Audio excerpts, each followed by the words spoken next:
Welcome to the Women Writing Podcast. I'm your book coach, Liisa Kovala. I'm an author, accelerator, certified fiction and memoir book coach, and the author of Sisters Winter War, Surviving Stutthof, and the upcoming Like Water for Weary Souls. And as a Finnish Canadian, I love my coffee. Take a coffee break with us as we chat about all things writerly with authors and publishing industry professionals.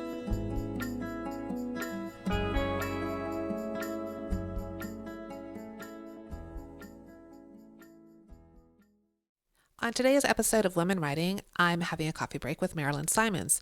She is the internationally published author of 22 books, including the novel The Holding, a New York Times Book Review Editor's Choice, and the Canadian classic nonfiction novel The Convict Lover, a finalist for the Governor General's Award. Among her best-selling nonfiction is A New Leaf, the story of her gardens north of Kingston, and Gutenberg's Fingerprint, a meditation on reading, writing, and the future of the printed book. Her recent book, Woman Watching, which won the Foreword Indies Editor's Choice Nonfiction Award for 2022, is an innovative memoir biography of Louise de Kiriline Lawrence, an extraordinary recluse who changed the way we see birds. Simonds' memoir, Walking with Beth, Conversations with My 100-Year-Old Friend, is available from Random House Canada. Hi, Merilyn. How are you? I am fine. How are you? I'm so good. I'm so happy that you could join me today for a coffee break. Are you taking a coffee break or a tea break from anything in particular? Oh dear. Well, from everything in particular, I think. Everything in general. It's a very, very busy time with a new book coming out, and also the month after a festival is extremely busy in, report writing, postmortems, all of those things that we have to send out to all our generous funders, etc., and our audience. So it's a very busy time to have two things layered on each Well, other. I hope that this is a little bit of a break and not too. It is. It is. I have my coffee. Just grab your coffee, enjoy, relax.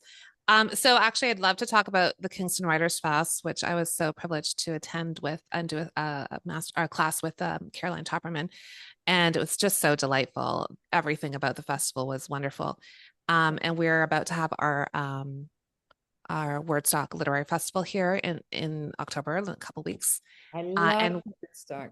yeah, it's such a great little festival. Yes, I've been up there a few times. Yeah.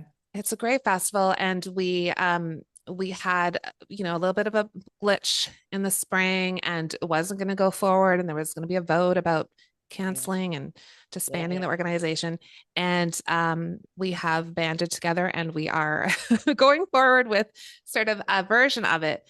But I understand Kingston Writers Fest had a similar story. Absolutely. And I think those two festivals aren't alone either. COVID was hard. Yeah. It, people changed their way of living.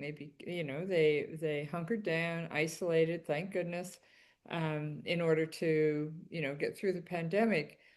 And it's been a shift for people to come out of that and to start gathering. So Kingston Writers Fest had a major failure. It had a six-figure debt. It was on the verge of declaring bankruptcy when a couple of us stepped in and say, wait a minute, maybe there's something we can do. So we raised the money, we paid off the debt, and then had to start a whole new board, a whole new organization. And this year really was what we think of as a transition year, because we didn't know if the audience still existed, right? And so it does. We Absolutely. we had an excellent audience, bigger than what we expected, and the funders were generous. And when we came out of it, um, the festival had gone back to what I consider a healthy position for any festival, which is a three-legged stool. So a third of the money from funders, a third from sponsors and donors, and a third from ticket sales. And that's almost exactly where we ended up. Amazing. Yeah. Amazing. Like it Yeah. was such a lovely environment. It was the sessions were excellent. And of course, just being around other authors and writers, it was just beautiful. But I just felt like it was such a welcoming place for not just writers, but also readers. Was that Oh, something you were focused on, is trying to get readers in the room? Oh yeah, it's a readers and a writers festival. I mean, Writers Festival started to be called Writers Festival because it's showcasing writers, not Right. because for writers. Yeah. Um, That would and be the like, right? That's what you would think. But I think sometimes the public thinks, oh, no, it's not no, for us. exactly, exactly. So, we made a big point of calling it a readers and writers Yeah. festival because that's what it is. It's for anybody who loves books. Yeah. And so there were on-stage events where writers were engaged in on-stage conversations or sometimes solo presentations. And then you were part of the writer's studio, so it's a very big component that does look at different ways of writing, how to write, what's involved in writing, and it's for all levels, from novices to more experienced writers. And yeah, that it was it and we actually introduced a new segment this year to try to, emphasize to readers that we're for readers, and it's called the Readers Salon. So we had the Writers Studio, and then we thought, well, we should have a Readers Salon. And those were solo presentations on aspects of reading. So one was called Please Don't Cry, Mr. Wolf. I don't know if you went to that one. No, And I didn't. I love the title.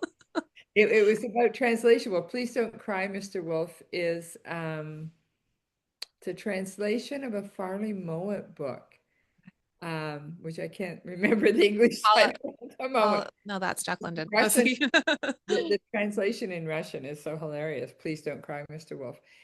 Um, and so it was about reading translations and what are some of the difficulties in translation, and when you're reading a translation, what are you really reading? You right. know, and Yeah. and, and that, the session was packed. Yeah. I think readers are also interested in the technicalities of reading, right? Absolutely. So the whole thing was very, very Yeah. successful. The buzz, and I mean, at one point I just stood on the stairway and listened to the buzz, right? And it was like it was Well, wonderful.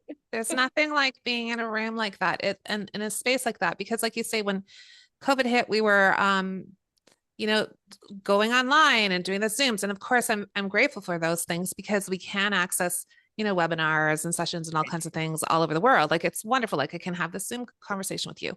But I think we all just missed out on that being together with other human beings and having a conversation in real time. Exactly. I mean, I started Kingston Writers Fest, I guess, 17 years ago, and I quickly realized that by the end of the first year, I realized we weren't creating a festival. We were creating a community, and after year, people sit beside the same people. They Yes. never see those people anywhere else in Right.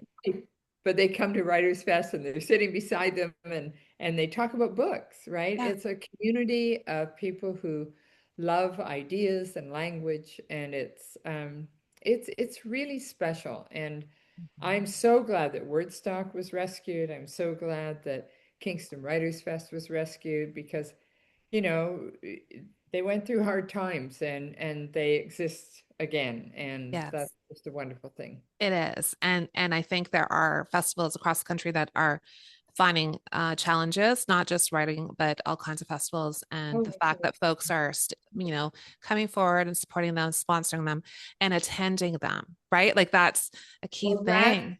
the trick is that, really like $30 for a ticket for 2 hours of really engaging, stimulating discussion is nothing, right? I mean, you Yeah, can hardly go to a movie and have popcorn for that price. that's right. Right? So I think that's really important. And the other challenge is going to be is that a lot of our support comes from people of a certain age who have the disposable income Right. to support the arts. And we just have to hope that the generation coming up is also going to see the value in the arts, and Yeah. it's become, and we're finding that. We found a lot of younger author patrons and event sponsors this year. And so I have great faith that, going forward, there's going to be sufficient interest and support. Absolutely. Yeah. That was a conversation we had as well. And for several years, there's been poetry slam and in the evening. And I rarely go because I have to go to bed. Yeah, But yeah, me they're too. so good. Like you can just see these young folks flowing in and sharing their poetry, and it's just so vibrant. And Yeah, the other thing we're trying this year is sort of a free event where folks can come and just read together at a coffee shop in a group. Like how delightful. Who doesn't yeah. want to do Like that? silent reading, Pardon me? silent reading. Yeah, just have your Oh my God, coffee, it's such a come good and idea. read, right? Like it just lovely. I mean, so anyways, it's just trying to find sort of new, fresh ideas that might draw people in, and then hopefully they'll also say, "Oh, and I also want to see that author," or "I Yeah, also want to go yeah. and purchase that book," or whatever it is. So, We did a literary trivia that was absolutely oh, fine. for people in their 20s. And Yeah, yeah, so that's a great idea. Really yeah, it's fun. a good opportunity to say, well, this is fun, and how about this, right? And Yes. so it's an opportunity to reach that demographic Yes. um, with the possibility of something new.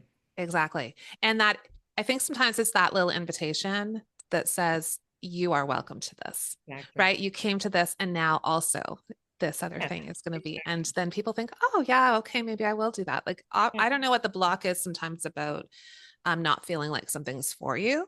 Almost like, oh, that's for the writers or that's for the whatever. But Well, when you have that little that's smart. invitation, Have to go to that.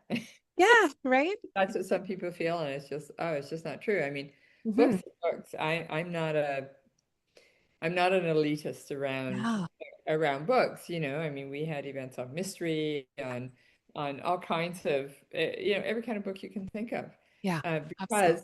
Because, books are books, Yeah, and they books are so different from films or television or even, dance or opera.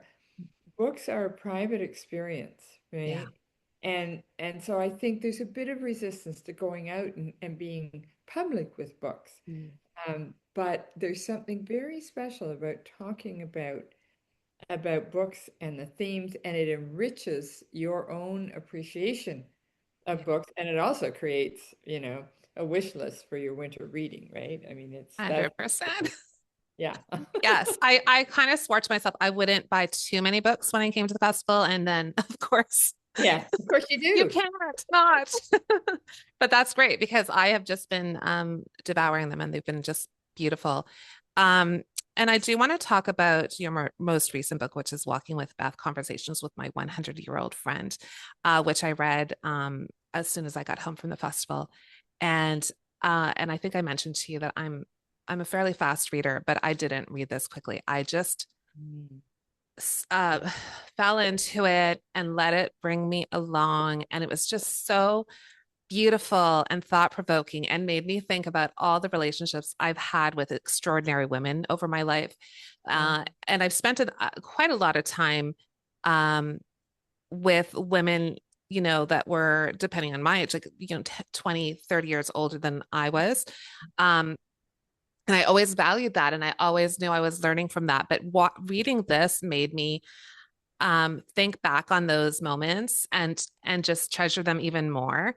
It's interesting because you started this conversation with Beth during COVID, Yes, yes. and It's so, but you slightly knew her from problematic, but before. Maybe give us a little background on that. so Beth and I have known each other forever. I mean, it's that kind of friendship, where you can't really remember Yeah. where you met or when you met. Um, I moved to Kingston, and she moved back to Kingston when her husband died. I moved when my marriage fell apart. I used to live in North Bay, which is not Okay, neighbors. really, yeah, country neighbors. Um, and and we were both involved in the literary community. The literary community in Kingston is very, very strong. It was particularly strong and connected back in the early 90s. So it was sometime in the 90s when we met. And I helped her with her first book, which was called Please Write, that I think came out when she was about 95 or so. Um, so anyway, I mean, we've always been in each other's lives for maybe 30, 35 years. So when I turned 70, I've never cared about birthdays, but when I turned 70, it felt like new territory. Like, I don't know what this looks like. I knew what most of the other ages kind of looked like looking ahead, but 70s, my mother died at 75, and so it seemed like, there was a wall at 75, which was only 5 years later. And I thought, well, who can I talk to, um, who's been through these years and can kind of talk about what it's like? And I thought, oh, Beth, because Beth is exactly 30 years older than I am. So when the year I turned 70, she turned 100. Um, and so I called her up and I said, can we get together for a visit? And she said, well, it's COVID, we should have a walk. So, we put on our masks and we went for a walk. She still lives alone on her own. She still walks every day. She's in very good health and mentally as sharp as she ever was. Just an amazing person. So we started walking, and at the end of that day, we said, "Oh, that was really fun. Let's do it again." So we started walking every Wednesday at 3 o'clock. That was our time. And when we can't walk, because I live in Mexico half the year, I try to call her Wednesday at 3 o'clock. So it's just been amazing. It's been an amazing time together because she's so present. More than almost anybody I know, she lives in this world. She's alive to the world now. And we just had so many interesting discussions about art and life and kids and dying and living and being healthy and reading books wove in and out of our lives a lot. We often read to each other, and yeah, so it's a very still is very rich conversations. Yeah, absolutely. Yeah, and I just feel like having somebody like Beth in your life, and I think we all have, individuals who we can draw on, but I think sometimes we don't ask them things. We don't we don't, there's opportunities for conversations, and I'm not sure what it is. Like, I know when I was first working on the book with my dad, um there was some concern on my side, at least, that, oh, I might be bringing something up that is going to be difficult to for him to relive or think about. And so I think maybe some people think they're protecting the other person by not asking personal questions, but in fact it's quite liberating to be able to talk openly about all of these subjects, and see that you have probably very similar ideas about things, or possibly not, and seeing the world in a new way. Yes, it's interesting. I think we often treat older people very much like children. We don't want to put them on the spot. Mm-hmm. We don't want to say, what did you do yesterday in case they don't remember what they did yesterday, right? And so we're tentative, I think, with our older friends in a way that we're not necessarily with our contemporaries. And Beth certainly made sure that that didn't happen. Mm-hmm. Um, and and I felt at ease to talk to her, ask her about everything. And as you said, we're very different people. We have come through different worlds. And I was always interested in what she had to say and what her perspective was. I mean, we're all worried about Trump and his fascist actions. And for her, I mean, she was she was a teenager when Hitler came to power. I mean, she's seen all this before, and so that makes her fear more tangible in some ways than mine. Mine is theoretical. Mm-hmm. Um, Hers, she's seen it, Yeah. and she's seen how it evolves, and so her perspective I found extremely interesting. Yeah, absolutely.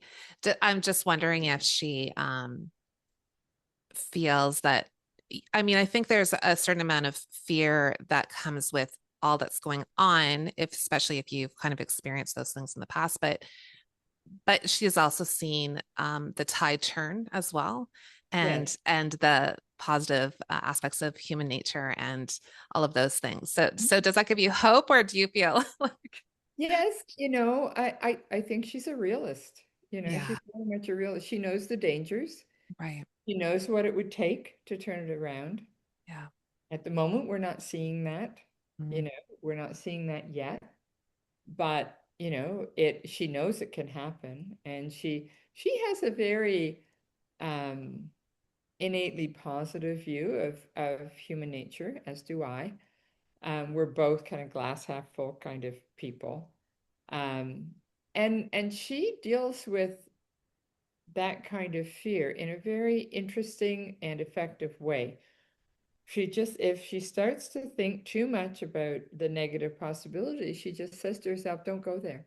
mm, I'm not going to go there. right, If our conversation turns too much to physical health and deterioration, etc., right, she says, well, that's enough of that. Let's okay, talk about this, I love right? that, Yeah, and we should all do that. I mean, yeah, we know that there are things we have no control over and that still spin around in our hmm, head, at what my psychologist sister calls the garbage truck of our minds, yeah, right? And especially at 3 o'clock in the morning, the garbage truck is going picking up every nasty thought that you've ever had, every bad experience. yeah, absolutely, And and you have to be able to train yourself to say, no, I'm not yeah. going to do that. I think that's brilliant. I feel like it's wise for all of us. The one thing I tend to do, I think I'm especially in my younger days was a fairly anxious person, and I Mhm. would, worry about the thing that was coming up, and I sort of trained myself to, okay, don't worry about that until I need to, and then on the day I didn't have time to worry about it because I just had to do the thing, whatever it was, whether it was flying or doing a presentation or whatever it was. And so I kind of trained my brain to just like, okay, I'm not going to be stressed out about that until later. And then you just can't. I love that idea that just, okay, we can have this conversation about our health or issues in the world, but then that's it.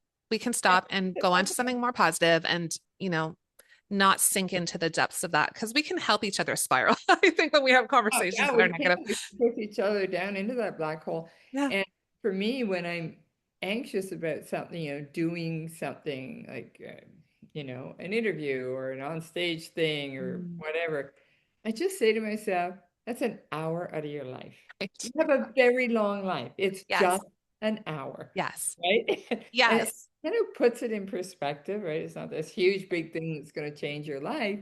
Yes. It's if you can make something, if you can contain it. Yeah. And I think that's the other thing. Yeah, I'm sure you remember when her daughter died, how her daughter died during this time. And it was absolutely devastating to her. She was just, that together with the isolation and the loneliness of COVID, not being able to actually see people without masks or inside your house, she dealt with it. She got out a piece of pad of paper and she wrote and wrote and wrote, trying to get to the core of her feelings. And she finally realized that what was at the base of it was that she always thought her daughter would be there when she died, would be there to help her through that passage. And now she realized she would likely die alone. And that was just such a lonely, awful thought for her. But she didn't stop there. She consulted with a friend who was a psychiatrist, and he said you need a ritual. So she bought a lantern and put it out on the porch, and every day at a certain time she lights a certain colored candle inside that lantern, and that's her time with her daughter. So instead of being this miasma that just um, was coloring every moment of every day, her time with her daughter was then contained. I mean, she was always sad, always missing her, but the deep connection happened there. And I think that's I was very moved by that because I thought we don't bring enough intentionality to our lives. and especially to the hard times of our life. Yeah. I mean, it's such a beautiful thing because there's that symbolic nature of it, but it's also taking a little bit of your day to think about that person in a positive way and just to feel like connected with them and they're still present in some form instead of, like you say, being deep in the grief and not being able to sort of look at the rest of the world and your life in a more positive way. And Yeah, it's really powerful. the same thing happens with me in Mexico on the Day of the Dead, which I now, celebrate even if I'm in Canada. So on November the 2nd, all Mexicans make these wonderful ofrendas. It's a three-leveled construction in their house, and they bring out the pictures of their dearly beloved and put them on there, and they put on there the foods that the people specially liked, maybe books, maybe like just everything, and food. There's something, salt. There has to be salt for the journey. There has to be water, a glass of water for the journey. And there have to be cempasúchil, which is like a kind of a marigold flower that is very strongly scented. And they put that all over the ofrenda and to the doorway and out onto the sidewalk, so that the souls can find their way back into the house. And then they have a wonderful feast with the souls of the dead. And I just love having one day of the year where I think about the people that I love who aren't with me anymore in the flesh. Yeah, And we beautiful. don't have this in this culture. In fact, we're not even having funerals anymore. We're having That's true. Yeah, that's really life. gone. And I love funerals. I mean, Hmm. funerals, death has a real place in life. Yeah, And I think celebrating that is really quite, finding ways yeah, to bring the dead back into your life for that's that one right. day. Yeah, I Yeah. love that. In Finland, on Christmas Eve, they light candles in the graveyards on the Mm. stones, and there are the most beautiful images of lit graveyards with little tiny flickers all across the Yeah. landscape. Oh, that's beautiful. Well, It's this is so beautiful. Yeah. yeah, and the graveyards in Mexico on the Day of the Dead, the families go with big picnic baskets and thermoses, and they go and they have a picnic on the grave of their loved one. And it's yeah, and, candles on the gravestone. It's the same thing. It's just wonderful. It's a Yeah. real embracing of that part of our life cycle, right? Like I think lots of people would like to ignore. That's not going to happen to me, but Yeah, it yes, it very is. much. We're dying from the minute we're born. That's right. That's right. Exactly. Yeah. I do want to think about the structure of this piece because I read somewhere that um, when you're writing, whether it's novel or nonfiction or whatnot, um, you're really playing with structure and sometimes creating it. It's Mhm. out of the necessity, I guess, of the piece. Mhm. For this particular piece, like, did you go into the idea of, okay, we're doing a memoir or we're going to write short pieces, or did it kind of come along as you were writing, or is that something you kind of had a predetermined sense of? I have nothing predetermined when I write. I am very much guided by what I am writing about. Yeah. Um, so, uh, I made notes on our conversations after our conversations, sometimes during. We both carried notebooks, and she gave me hers at some point. And so it kind of evolved that each of the pieces is like one little conversation. And some of them are very, very small, some of them are a page or two, none of them are very large, but there's, I don't know, something like uh I don't know, like maybe 96 or something things in the book. So I had, all these things, and I kind of grouped them according to year. And after that, I had no idea what to do with it. I don't know, like, because if I put this one beside this one, like that doesn't feel right. So what I did is I threw them all down on the ground and I walked around in them and was just guided by intuition, Oh, let's do this one first. Okay. And so I had printed them all out, right? And so they were down there. So I said, okay. And then I would read it and I think, Okay, and then I'd walk around. Oh, how about you next? Yeah. Right? Yeah. And that's where the structure came from. Yeah. That sounds a lot like what poets do with a collection, Yeah. taking, that might be various themes and then figuring out how they best sit together and what the flow feels like. So to And, do that with these pieces, that makes a lot of sense. and the thing is, it wasn't really intellectual at all. Yeah. It was very visceral. And I love structure. Um, and I I mean what I always look for interesting structure in what I'm reading.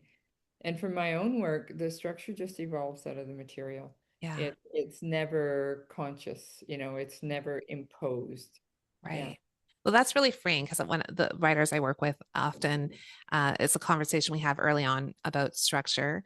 And also the fact that, especially if you're a new writer and you haven't been working on, like you're just learning craft, structures like seems like a really heady thing to have to Yeah. contend with and just to have the freedom of, okay, let's just write forward and then you can go back and look and see how you want that to be laid out and move things around. Exactly. And I I often describe it as, the book is a garden, and how do you want to lead the reader through the garden? Yeah. Well, Do you want to go to the cabbages first, or the roses, or the stinkweed, or it's and you can do it a million different ways, right? The material is what it is, but how the reader um meets the material is up to you. You get to be that guide. um for instance, in this book, there were a few bits of intentionality, I guess. I could have begun the book, and I think the conventional way to do it would be to introduce Beth, introduce the family she came from, and then go from there. I didn't want to do that because I didn't want, I mean, Beth's family is very interesting and unique. Her father was Lorne Pierce, who started Ryerson Press and was really responsible for Canadian literature developing, through the 40s and the 50s.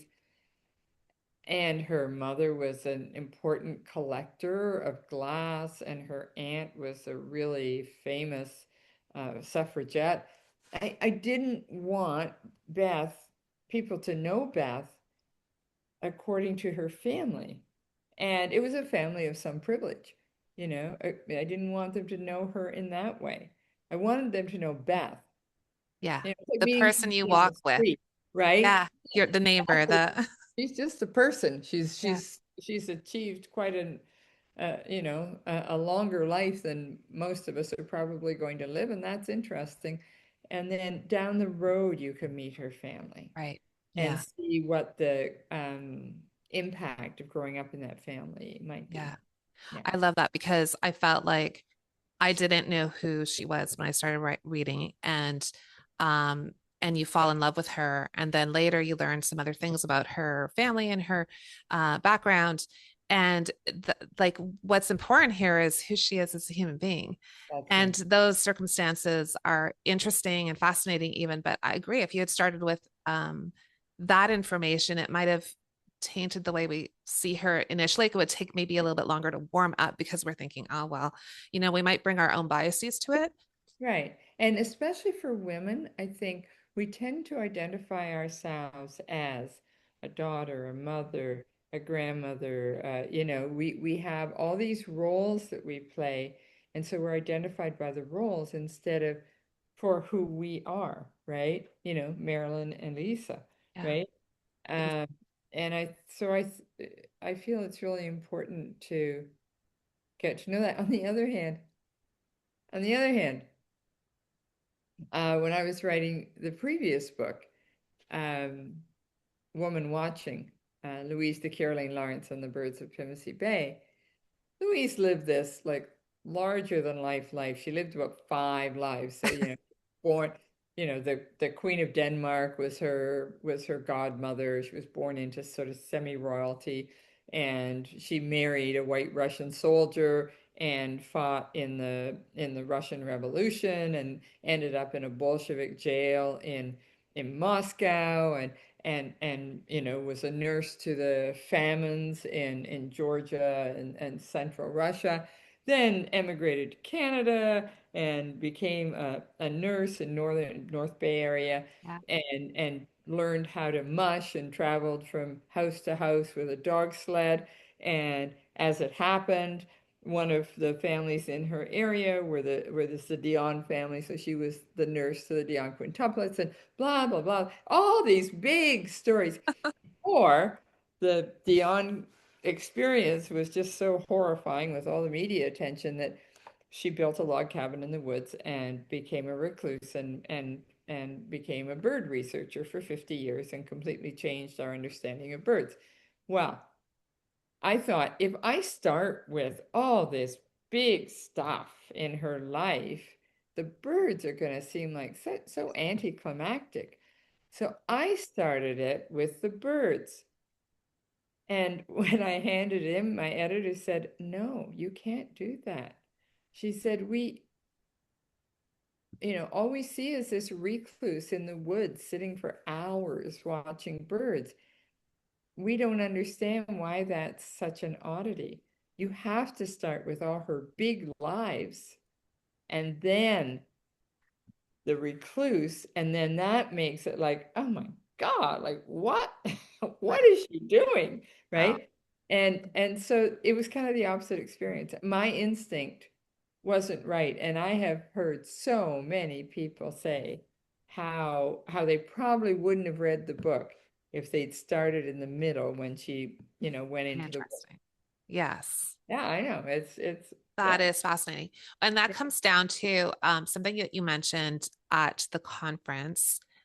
You were speaking with Anne Collins, an Yeah. editor, and you talked about, I think, a different editor saying, oh, asking if you were editable. Can Yes. you tell us that story? I just love this. Yeah. So that was Ellen Seligman, and in the early 90s, I guess.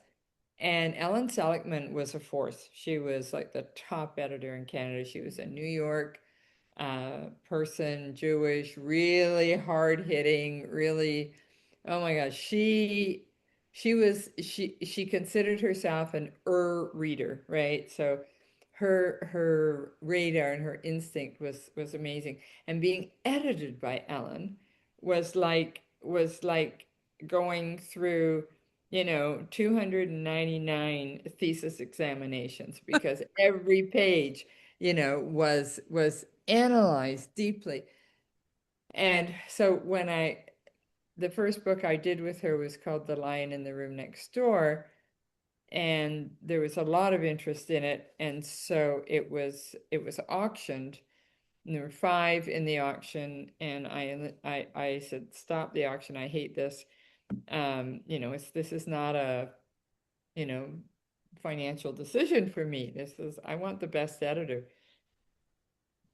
So three editors didn't make the cut when I talked to them. The other two editors did, and so I talked to each of them at length, and they both had very similar views.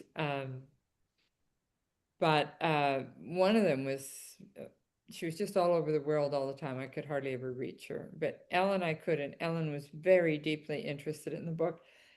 So I agreed to have lunch with her. And in that lunch, she said, "So, are you editable?" And I had no idea what I didn't know what she meant. I said, "Sure," right, which is my usual response to anything.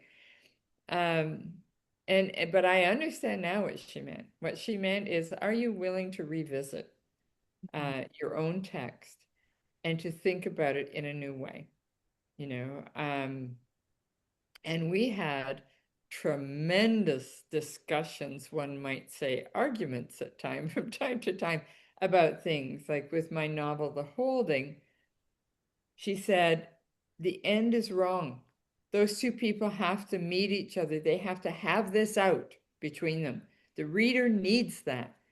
And I said, no, the reader doesn't, because those two people would never in a million years do that. That's not who they are. She said, no, they need it. I said, okay, I'll try. So I wrote a new ending, and it was horrible. And she said, oh my goodness, this does not work. And so I went back and I put my original ending on it and sent it to her, and she said, "Oh, that's much better." Excellent. So, Need to but see the not so good thing to see the I quality of was it first. I was willing to try. I Yeah. was willing to engage with it because you become, as a writer, especially with a long project that takes 3 or 4 or 5 years, like a novel, you do tend to lose perspective. You're right in the middle of it. You think you know exactly who these people are, exactly how they work and live. And in many ways you do, but there's also the possibility that you don't.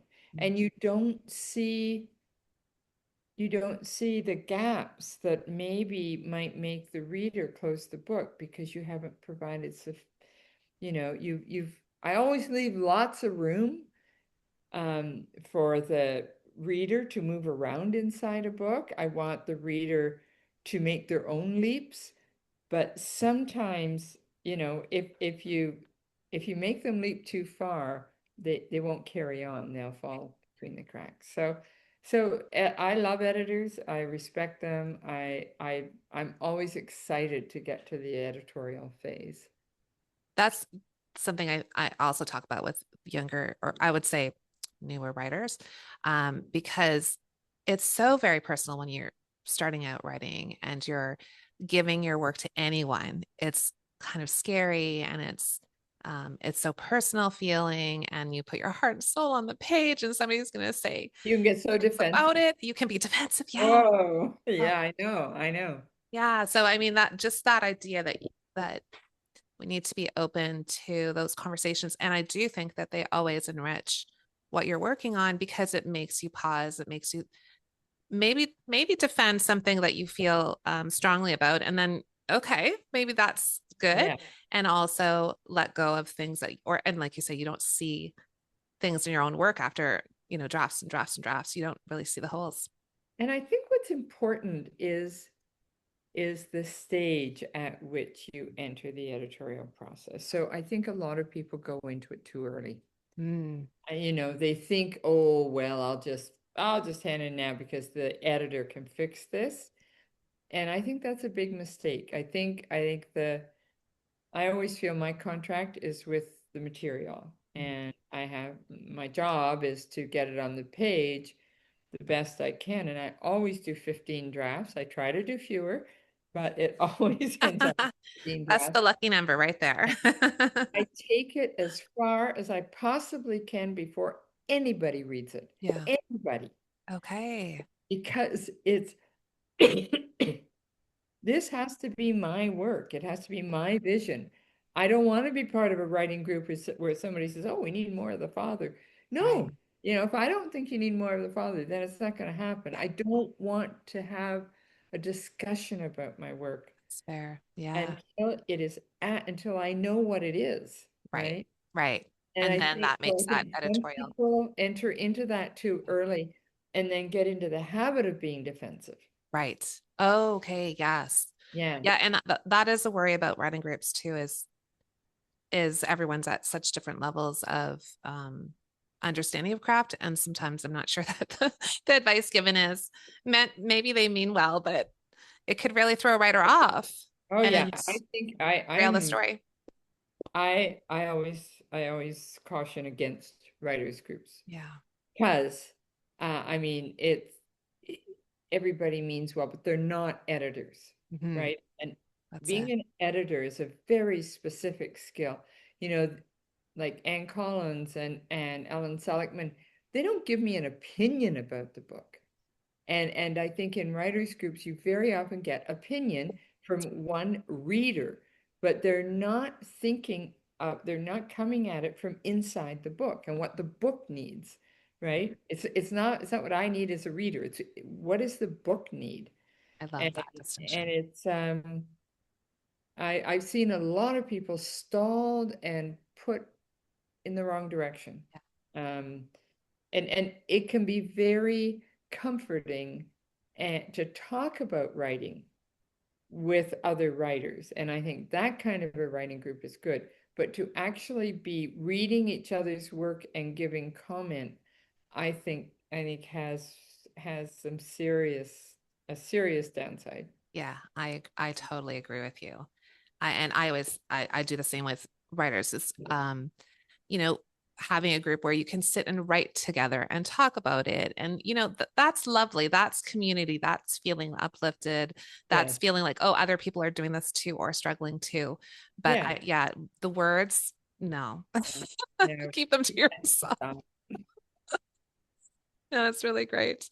So another thing that I wanted to talk a little bit about because I think it's so, so important. And I think it comes straight out of your book with Beth too, is the idea of women mentoring other women. Mhm. And for me, that's such an essential thing. Like I my family probably rolls their eyes every time I say this, but I'm the youngest of four and I had three brothers. So there was something in me that needed women around me to Yeah. like I have an amazing mom. She's 93 and so I mean she's incredible. But I think I always sought out other women in my community. And as a writer, 100% needed those folks to provide a mentorship role to see, like, sort of guide me and give me a sense of how to move forward. What do you think of the role of mentorship, particularly with women? I think it's important in all of society, but Yes, it is. And I think men have always been pretty good at networking. And I mean, I'm speaking in hugely generalist terms here, but women have traditionally been in the house and so haven't had those same opportunities. And even now, your workmates are not necessarily your friends. And that's one of the issues as you get older is that, in school, your friends are the people you in your class. And, when you're in the working world, your friends are the people who are in the same kind of work as you are. And those are circumstantial friendships. But when you retire, and this is Beth's big thing, when you retire, if you don't know who you are and if you don't have your own passions and have developed some passion on your own, you will feel lost, and you need a passion. It doesn't matter what it is, with one of my sisters it's music, with another it's photography, with another is drawing, I mean, and painting. And it doesn't matter what it can be, walking, it can be playing squash, who knows what it is, right? It doesn't matter, but you need a passion, something that kind of defines you. And one way to find that, I think, through your life is to have friends that aren't necessarily circumstantial. And I think those friendships with women are often like that. They're often outside of your daily life. They're especially if it's a younger woman and an older woman who may be already retired, and this other person who's in the middle of the working world and the kid world and that whole whirlwind that is midlife. It gives you just a different perspective. I worry about our culture now that is so siloed. Mm, You know, all absolutely. our children are in daycare. All our all our people in the midlife are out working. All our older people are put away in retirement homes. Yeah, They don't see each other. yeah, And living in Mexico half time has really opened my eyes to the benefit of an intergenerational culture, where three, four, five generations might be living together in the same house. And if they're not in the same house, they're down the street and they get together for every birthday. yeah. One of my friends, um, Nellie, she has her husband has 17 brothers and sisters, and she has, I think, four, and they get together for all their birthdays, and she's carrying more weight than she would like, and she said, what am I supposed to do? There's birthday cake every week.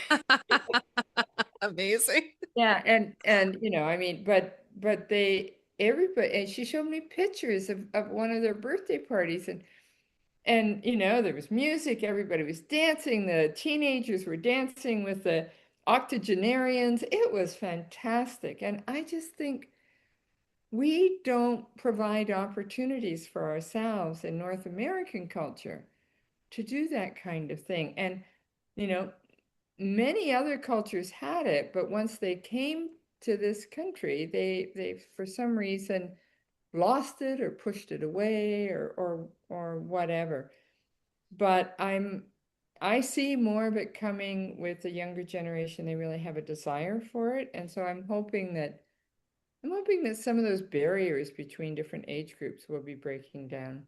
Yeah, I think that's lovely. And I feel like in these kind of economic times where young people are struggling to buy houses on their own and various things, like it makes a lot of sense for multi generations to be in the same home and to have homes that accommodate that, and people can, and older folks can like be cared for in their home until the end instead of like you say off to somewhere where And have a they're role rarely to play visited. in that house, feel Yes. needed. You Yeah. know, when my last aunt of that generation died recently, just before her 100th birthday, and boy, for 16 years, every time I saw her, she'd say, "Why don't I just die? What am I here for? I don't have any reason for living." And and yet I recently met somebody who had just moved in with her family, and she was loving it and they were loving it. She got to spend lots of time with her grandchildren. She was a big help that way to her children. I mean, there's just so much. I don't know why or how we've become afraid of that. And Mm. we see it on television and in movies all the time. Older people as being sort of stupid and annoying and irritating and made fun of. And we don't see a lot of positive images of how it could be. Yeah, absolutely. Yeah. It just reminds me of my mom being at so she's at this uh facility called Finlandia Village, and she has PSWs regularly come in and check in, and she's also very with it and a few Yeah. little health concerns, but nothing major, and Yeah. doing really, really well. And and she never complains to them. Like she never actually, but when Yeah. they leave, she'll tell me, I hope none of them are listening. I just can't stand when they're treating me like a child. I'm an adult, and she gets kind of up in arms. But it's And she true. should. They're trying to be kind and gentle and soft, and she's like, I'm 93. I'm not, a baby, but it's Yeah. that feeling that she has, and that I once asked her how old she felt, because age is just an age, and she said, well, 25. Like in my head, I'm still 25. Like I'm My just mother never, I asked my mother the same thing and she always said 18. yeah, right. You know? It's just And so your body degenerates yeah, or changes in ways you're not too thrilled with, yeah, and what people see is not what you are on the inside, and 100%. we've stopped somehow we've not kept in touch with the kind of empathy that is needed for that kind of a Yeah, relationship. that's right. Yeah. Well, I'm hoping that over time things will change, and we will embrace, multi generations. I think of myself as my children are just out of the house, so I'm sort of a newly empty nester. Yeah. But I do get like they've gone and they're doing their thing, and I'm proud of them and I'm happy for them. But I'm also thinking like it would make a lot more sense if you lived at home.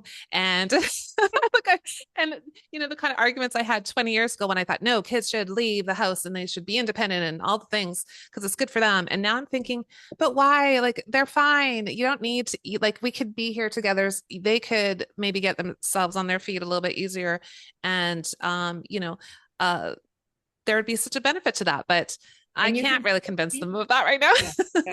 But you can be independent within that, right? Yeah, Yeah, and that's the thing that we've lost an appreciation for. yeah, Yeah, absolutely. yeah. Yeah. Well, I am so thrilled that you were able to have a chat with us today. I enjoyed this so much. I know we could talk about a zillion things. We didn't even talk about the other 22 books that you've written. We'd have to have a weekly series.